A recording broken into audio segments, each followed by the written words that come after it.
Brakati Yahweh, Brakati Yahushai, Brakati Yahweh, Brakati Yahushai, Brakati Yahweh, Brakati Yahweh, Ba'Hashem Yahushai, Ba'Hashem, Chakudash. Double honor to the apostles and the elders of Great Millstone True Well. I want to say salutations to the hopeful elect out there. Akim to Sadakim that do this thing in the utmost truth and sincerity. On the pre-Shema, this week's topic, I'm going to be talking about the Donald Trump guilty verdict. Donald Trump guilty verdict. You know, I got the news alert yesterday at work from the Bloomberg app that Donald Trump was found guilty on 34 counts. I don't know what those particular counts are individually, but let me inform you, brothers and sisters that are listening, about what's really going on with this thing. So Donald Trump, he dealt with a porn star, Stormy Daniels, many years ago, and during his 2016 election, his run for the presidential bid in 2016, she wanted to come forth about their affair because Donald Trump was married at the time. And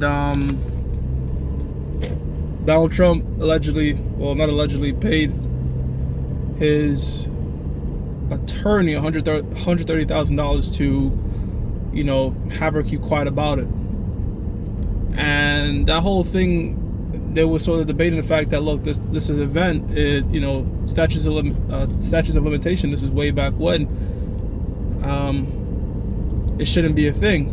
Now, even if Donald Trump was truly guilty of, paying the hush money for her to keep quiet, it will still be labeled a misdemeanor. But they want to, this is character assassination going on against Donald Trump. They want that term felony associated with him. So for him to be considered a felon, he'd have to be guilty of multiple charges, not just the hush money situation. And the uproar stems in this. When a jury decides on something, it has to be unanimous. It's about 12 jurors, and they all have to unanimously decide on this particular decision. And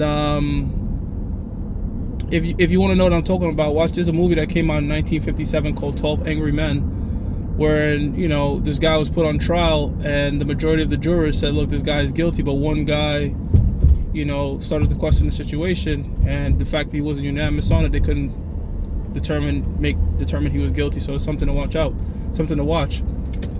So what was new in this particular situation was, instead of having 12 unanimous jurors decide that second criminal act, they split them up in groups of 4,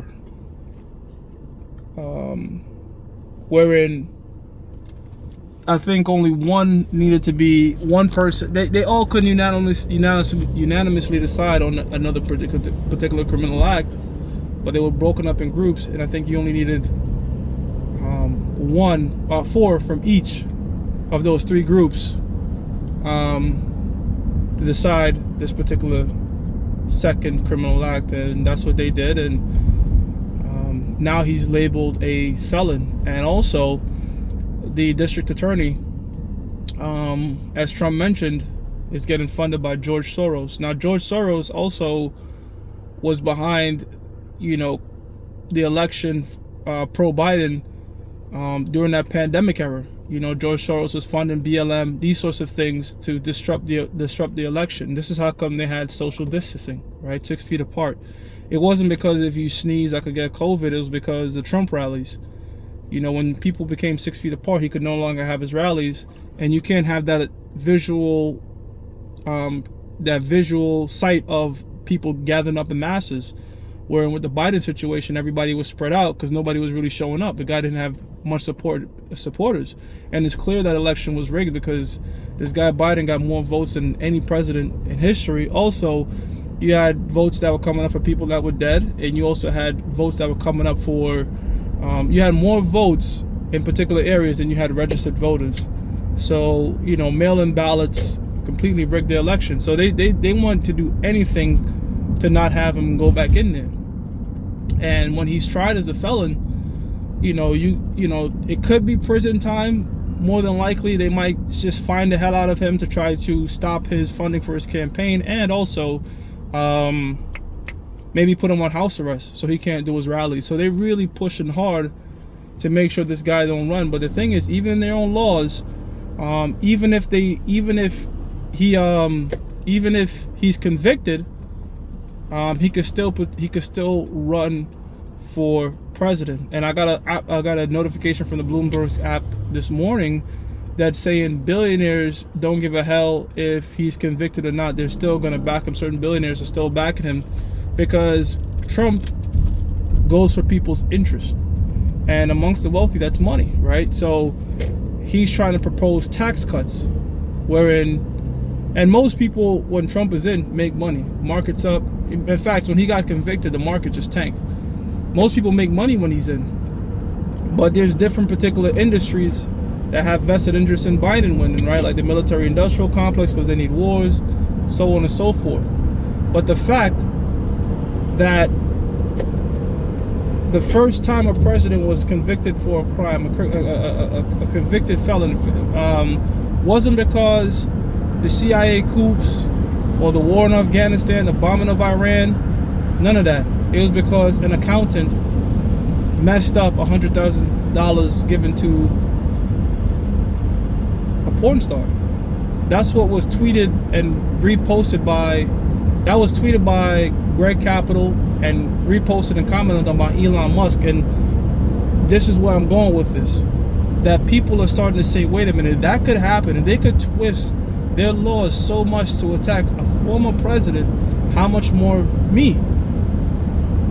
This is the book of 2 Ezra chapter 15 verse 16. For there shall be sedition among men. Now sedition is an uproar against the government. All right, an uprising against the government. And I was going through different outlets looking at the live chats of this conviction when the verdict was given out. And I was seeing spam, civil war, just, you know, what the hell is going on with America? People are frustrated with the system. It's a known fact that that judge's daughter got money from the Biden family. Here it is, the Biden is a known crime family. You know, the Biden crime family, just, you know, look up Hunter Biden laptop, the Clintons. These people do really crazy shit, but nothing happens to them. So it's just like, it's not per se people be like, okay, I'm pro-Trump, but they're more about like, you know, these laws should be fair, should be just across the board. So they're uprising against the government. It says, and invading one another. That's when all hell breaks loose, because this is pretty much setting up the stage for that. All right, the government is already doing things to break the trust of the American people, because a lot of people are for Trump. A lot of Jakes are for Trump, man. You know, because people had it with this Biden shit, you know. And it says, they shall not regard their kings nor princes, and that's their leaders, their officials. They're seeing that their officials are paid off. They could be bought.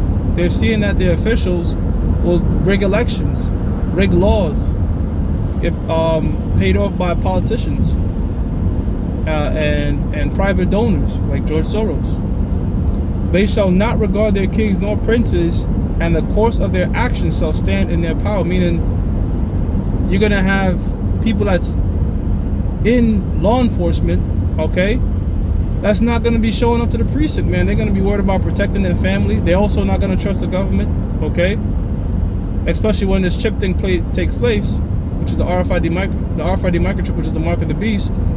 And this is how come they're implementing UN troops from different countries, because people within this own country is not trusting the judicial system.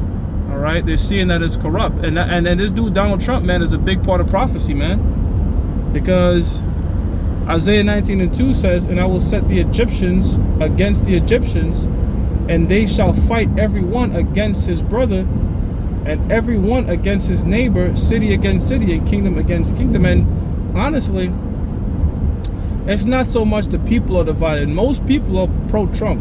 Most people are for Trump. But it's the ones that control shit. That's where the division is really stemming. You know what I'm saying? That's where the division is really stemming. Because the average people, you know, like, think about it. When Trump came to the Bronx, or he goes wherever, it's a big rally, and he could even go in a blue state and people will pop up. Nobody's giving a fuck to see Biden. The dude has dementia. He's all fucked up in the head. And he's just a clear puppet. You know, he's not really running shit. He's not all the way there. The guy is shaking hands of people that are invisible, tripping on over steps and shit. He's not a leader. You know? So people are already feeling very at ease, unease with the situation. And again, depending on what they say in July in terms of the verdict, because there's going to be an appeal of this, it could lead to a lot of protests, man. You know, remember what happened on Capitol Hill? They wasn't tearing shit down, but you know, Trump supporters, they do show up, and there are Trump supporters that have money. Money is power. You know, the scriptures tell you money answers all things, and money is a defense. You have billionaires that are going to collapse other billionaires. We're going to see a lot of shit take place. This is the book of Isaiah 10:1. It says, "Woe unto them that decree unrighteous decrees, and that write grievousness which they have prescribed." So even this man own laws are fucked up to himself because they could be manipulated. You know, see, the scriptures, the laws are cut and dry. You know, yeas and nays. This shit, as Andrew Tate and Michael Francis were talking about in their sit down, when you go in the court systems, you'll find out that the laws are very, very subjective, and different judges could say different things. It's very subjective, and depending on whether, you know, who could be manipulated, who could be bribed, which this is most people, then they're close to all people in America, okay, because they don't stand on values, they stand on, you know, getting their pockets fatter. You could sway judges' decisions however you want. You know? Because, yeah, okay, Donald Trump did bribe the chick, whatever. But that's a misdemeanor. But they couldn't pin a real second crime on him. You couldn't have 12 unanimous people say, okay, this is the true second crime to making him a felon. And now every time you see in it, Sky News, CNN, certain parts of Fox, which Fox is supposed to be Republican, right? Red. But guess what? The owner of Fox News is the son now, and he leans left. It used to be the Pops. The Pops used to lean right. I forgot his name, but the son now leans left. So when they say in Trump now, you have to put convicted felon along with that, because that's stigma, right? Convicted felon, crook, is character assassination. And this dude is still fighting to be in there. And they're trying their best to stop that, because the moment people see with their eyes a debate between Joe Biden and Donald Trump, it's clear to see which one is the better leader, which one is better mentally there, or what have you. So they're gonna pull out all stops, you know.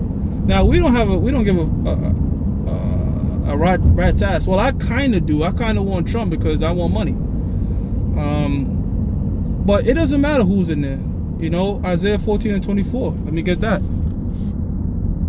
I'll tell you why it doesn't matter who's in there. In the grand scheme of things, in the grand scheme of prophecy. But the Most High has one that's going to be there. It's either going to be Nero or Caligula.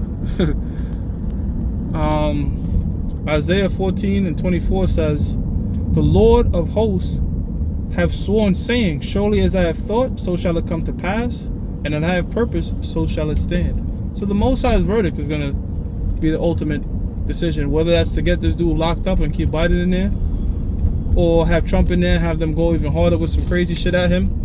Who the fuck knows? But prophecies are going to come to pass. You know? So, hey man, that's big. You know, there's just a lot going on in the news. The first time a convicted felon, and again, that's just the you know, just to hear that.